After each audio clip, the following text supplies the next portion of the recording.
Hey guys, welcome back to ASMR Retro. Today I'm going to review the very first issue of Teenage Mutant Ninja Turtles comic book. Here's the volume 1 collection. I think it has like the first 8 issues, but I'm just going over the very first issue. I saw this at the library recently and I never had read it before, or really maybe one or two of the old school comics. I'm not sure, can't remember, but yeah, I thought this would be a good idea. And I'll also be eating some pizza. Yeah. So I don't know if in the original comics, if turtles eating pizza was a thing. I think that might have been introduced by the cartoon. I'm not sure, but I think that it still seems like the right thing to do. So let's get started here. Okay, actually, before we begin, I have to take a couple bites of this pizza here because it's killing me. It smells good. Here we go.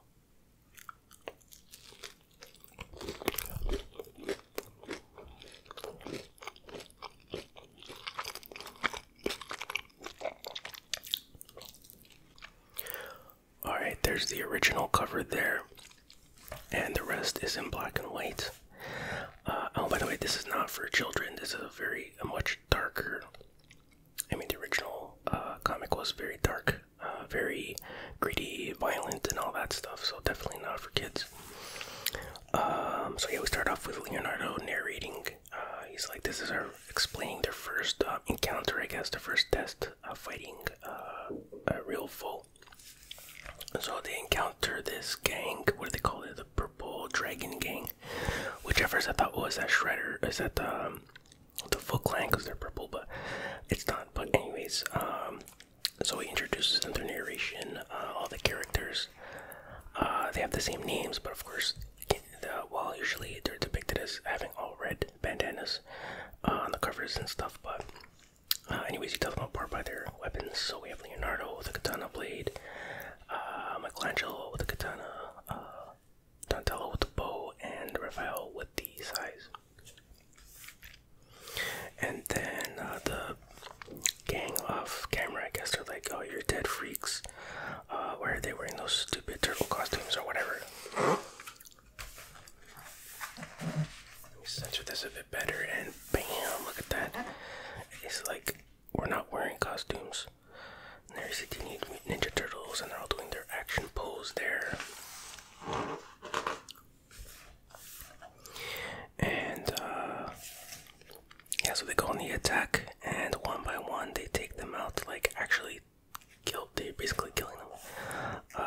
Raphael kills a couple with his Leonardo kills a couple with his katana blades. Donatello takes one out with his staff, and then they break out the guns. And here comes Raphael with his size, and boom, I guess he stabs both of them right in the chest. That's pretty brutal. And then the third one, while he's reloading, Raphael's like, so it looks like he punched him, I guess, but then like there's a lot of blood, so maybe he hit him with part of the side. I don't know, bro. I don't know if they're all supposed to be dead or just defeated. And then Donatello kicks that guy, hits that guy with the bow. Michelangelo gets some action in here, and they're like, who are these guys? And like, I don't know, some kind of freaks, but even freaks can bleed. Cut them. And Leonardo's like, yes, we can bleed, and so can you. Slice. And I guess he kills both of them, and they're standing proud and victorious. And he says, our first major skirmish is over, blah blah blah. Our training has served us well. Splinter will be pleased. And then the cops show up, the turtles take off, and they see the mangled bodies of the Purple Dragon Gang. So now they escape into the sewer, and this panel kind of looks like a pizza. That's the closest thing to a pizza you'll see in this issue, anyways. So they go away, and they strike hard and fade away into the night. You see, it's a cool shot too. Almost looks like a cover with the title missing, like a comic book cover, but go. Alright, it's a good time for another couple of bites of pizza. That's what it looks like at the current moment.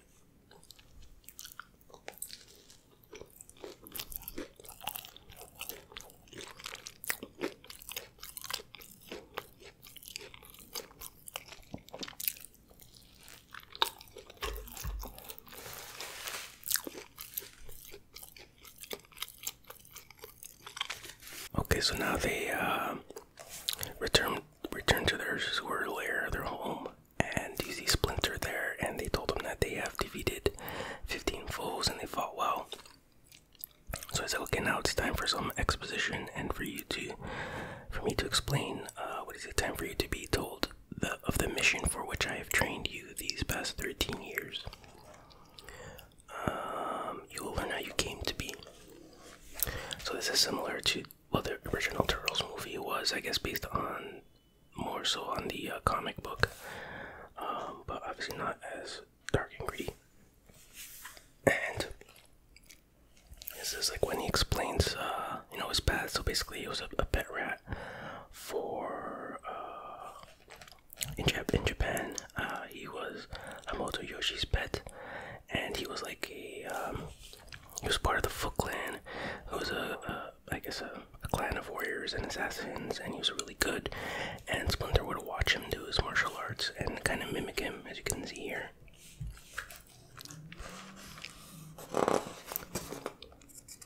I mentioned the art of ninjutsu. It's important to mention. And there you see the Foot Clan. Yeah, he's one of the famous Foot Clan, the most feared warriors and assassins in all Japan. And there's another guy in the clan named Oroku Naji. I think that's how you say it. I'm gonna pronounce all that stuff wrong, but anyways, there he is there. And when I heard that name, I thought, oh, is that supposed to be Shredder? I thought it was Oroku Saki, but you'll see why. But basically, they both love this girl, Tang Shen, and but she only really loved Yoshi. But Naji was very jealous, and she loved him, and yeah, he was jealous of that, right? Okay, and then one day when Yoshi comes home, he sees Naji beating the girl to death, pretty much.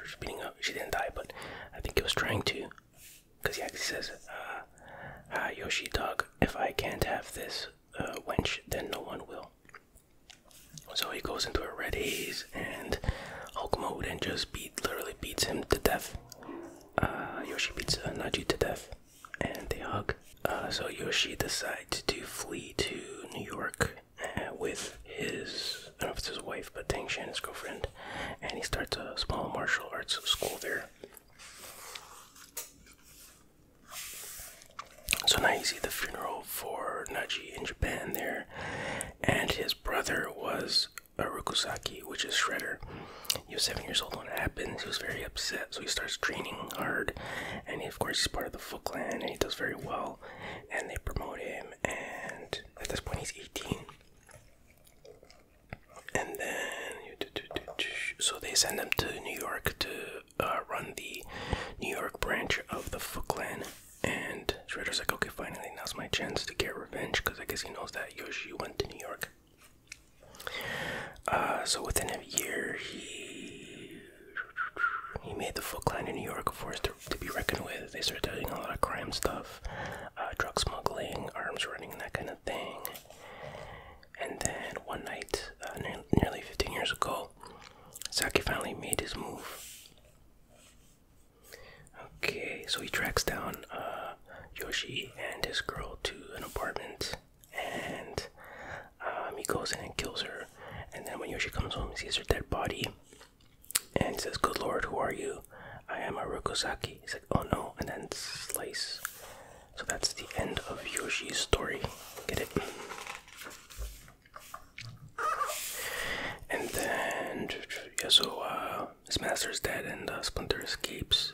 Remember, he's still just a regular rat here, so he's, wandering the streets and finding scraps and garbage for food. And then he sees a blind guy walking, an old blind man walking, and he almost gets hit by a truck. But some guy jumps and pushes him out of the way.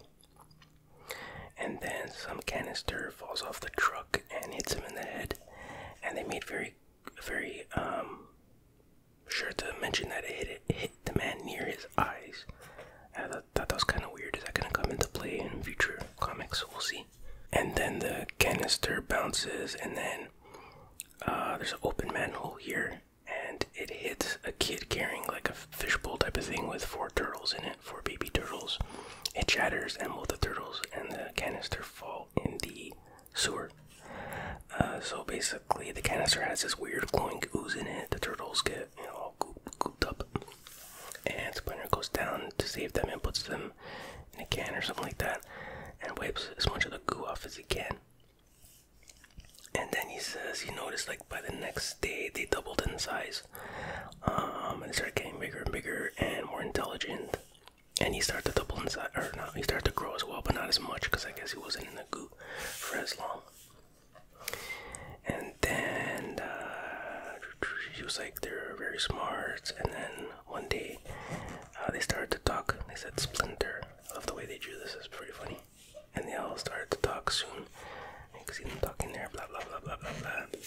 And then they started to walk and started to mimic Splinter's movements, which of course means he has to teach them the true art of ninjutsu, whatever.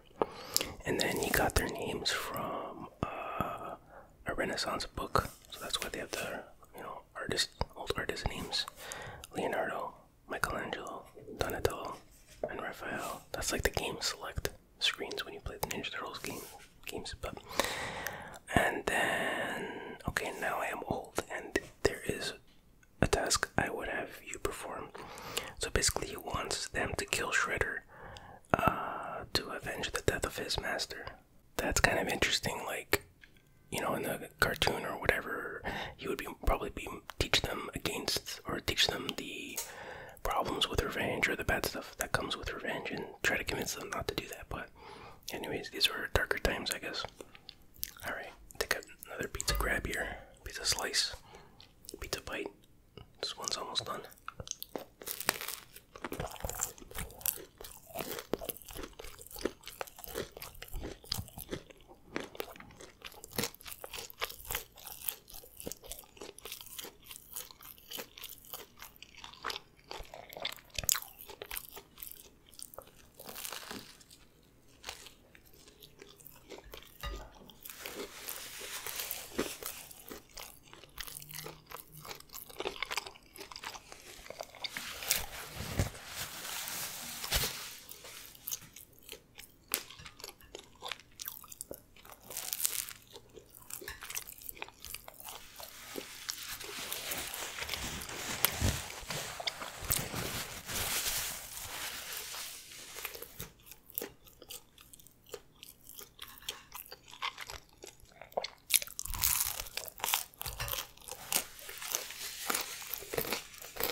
So now we see this nice outdoor rooftop shot.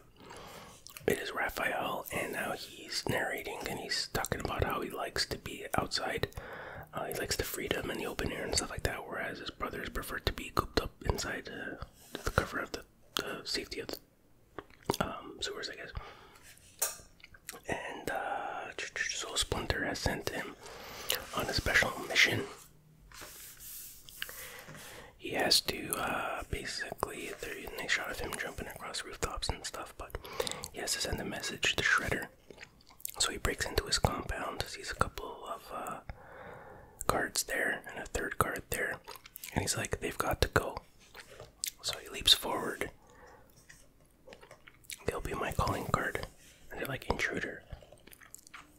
And then he takes them both out with his eyes, slice, slice, slice, slice, slice, slice. And then the third guard charges him. He's like, who are you? Ninja Turtle. Nice. So he kills that guy in midair, and he's the last one standing. So now he sees Shredder through a window. Okay, he's talking to someone. He throws in one of his eyes with a message attached to it.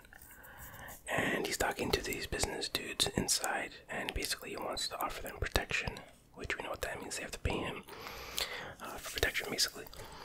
And this eye goes through the window, and it's basically a letter from Splinter saying, yo, you dishonored your family by killing Moto Yoshi, you can make it right by fighting my warriors or something like that, my disciples tonight. And the business guys are like, this is the kind of protection you would give us. You can't even, secure your own area. And they leave. And I'm thinking that's not really how protection works in that business, but you don't really have a choice. But anyway, so he's like, who, he's all very upset, obviously. And he's like, who sent this message? He's like, no matter. We'll kill them anyway. And then, okay, this is the following night. The following night they were supposed to meet. So they use these spiky hand thingies to grapple up the wall, which is pretty cool. And when they're up there, they're like, Shredder, we're here. Shredder, face us. And you can see him in his Spider-Man pose across the street or whatever. He's like, who are these fools?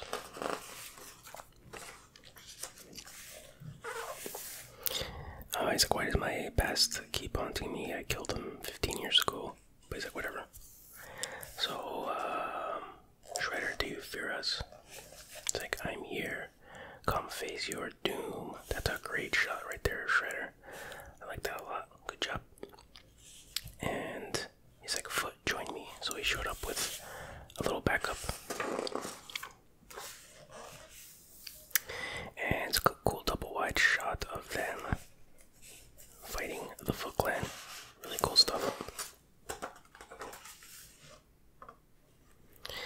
And they're like, these guys are good. Too good. You can see the turtles taking a lot of damage here.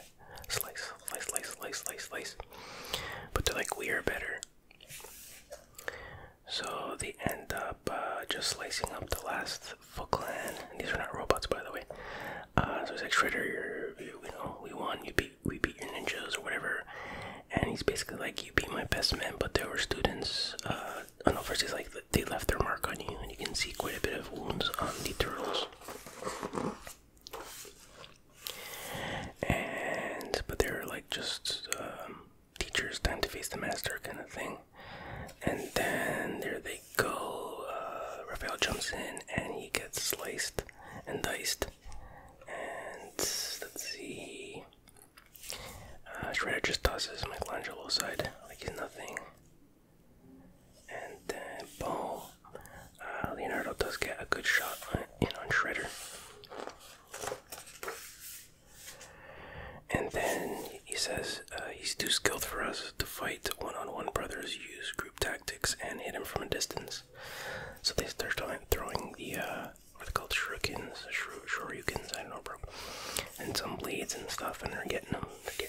And then Raphael throws his eyes and he's like, dodge these, master. Which he does, but he goes right into the flying foot of one of the turtles, I don't know. And he's like, curse you. And then you see here, boom, he gets his mask knocked off, his faceplate knocked off, just like he does in the game. And he says, and then he kicks somebody there in the stomach, and he's like, you are overly confident, fool. And Leonardo says, perhaps he is Shredder, but perhaps not. Oh, wicked burn, bro. And he stabs Shredder right through the stomach. Or, I don't know, it's hard to tell exactly where he got stabbed, but he got stabbed somewhere. And he says, now you are beaten. So finish it, fool. I am helpless. Slay me now. And they basically said, we're turtles, not dogs without honor.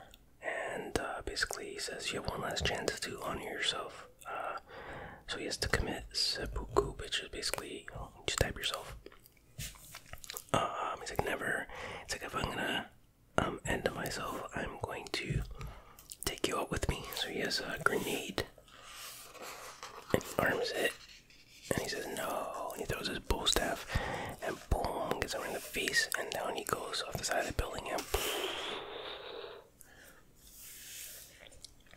Our mission is accomplished. Our master is avenged. And then Michelangelo's like, I'm tired, Leonardo. I was like, yeah, so are we all. I like that line, it's nice. So now they're leaving, and they see a mangled piece of Shredder's armor, like his thing. And he's like, it seems that the Shredder has been shredded. Oh, snap. you don't see his body or any, blood and guts splattered everywhere, so he must be dead. And it says, we are the Teenage Mutant Ninja Turtles. We strike hard and fade away into the night. And he's tossing his armor piece away. Boom, there you go. So that is the first issue of Teenage Mutant Ninja Turtles ever. And I'm gonna grab a bite of my second slice here.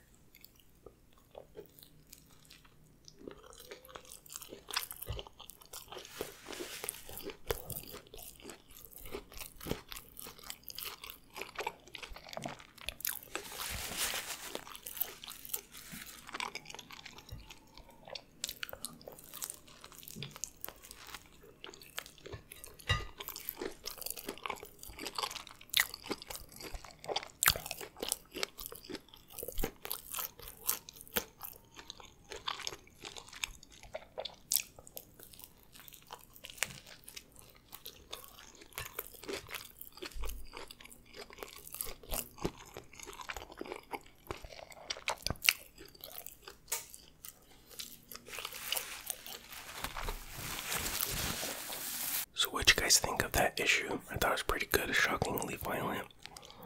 It's amazing that someone looked at this and said, I think this would be perfect for a kid's cartoon. But yeah, it's really interesting to see where it all started. In some ways I would say it's like a little bit too gritty, like in a sense that like certain lessons, like they're just like the whole revenge thing. I know it's a bit interesting, I guess, I'll just put it that way. But the art was really good. I really like this art style. Sometimes it's kind of hard to tell, though, with black and white comics, where what's happening in fight scenes and stuff like that. But what are you gonna do? It's still a really cool art style, and you can't go wrong with some Ninja Turtles and some pizza. So I enjoyed that a lot. I hope you enjoyed it.